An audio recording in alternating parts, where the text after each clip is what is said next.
Hello' student. তো আজি তোমালোকক মই পঢ়াম 1.2।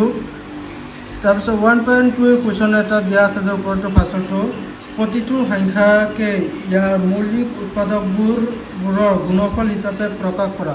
তো কুৱেশ্যনত দিয়া আছে যে মৌলিক উৎপাদকবোৰ তোমালোকক ওলাব কৈছে। 1 নম্বৰ কুৱেশ্যনটো মই তোমালোকক দিছোঁ 1 নম্বৰ। তো 1 নম্বৰ কৰি দেখুৱাই আছোঁ তোমাক।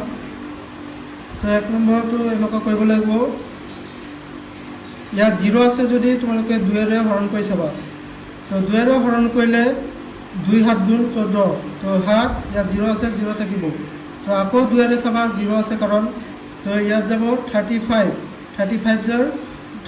টু 70। তো আকৌ ইয়াত চাবা 5 আছে। তো 2ৰে এতিয়া নাযায়। তো তোমালোকে ইয়াত 5ৰে চাবা 5 7 35। তো এইবিলাক তোমাৰ হ'ব উৎপাদকবোৰৰ গুণফল। তো 140 গুণফল হ'ব 2 × 5 × 7। তো তুমি এনেকৈ লিখিব পৰা ইয়াত দুটা আছে। তো 2 স্কুৱেৰ × 5 × 7। তো তোমাৰ 140ৰ উৎপাদক গুণফলৰ এনচাৰটো এইটোৱে হ'ব। তো 140ৰ এনচাৰ যোনটো দিয়া আছে 156।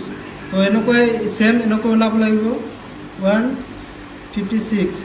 আকৌ ইয়াত 6 আছে। তো 2ৰে দি চাবা।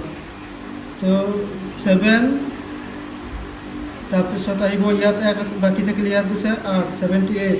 তো আকৌ 2ৰে চাবা 3 6 হ'ল। তাৰপিছত আকৌ 1 ইয়াত গ'ল 18 9 থাকিলে।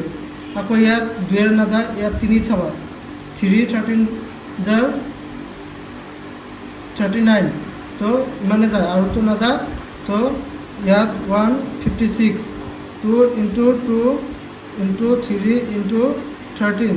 ছেম আকৌ এনেকৈ লিখিবা 2 স্কুৱেৰ × 3 × 13। তো ইয়াৰ এনচাৰ 156ৰ এনচাৰ ইমানেই।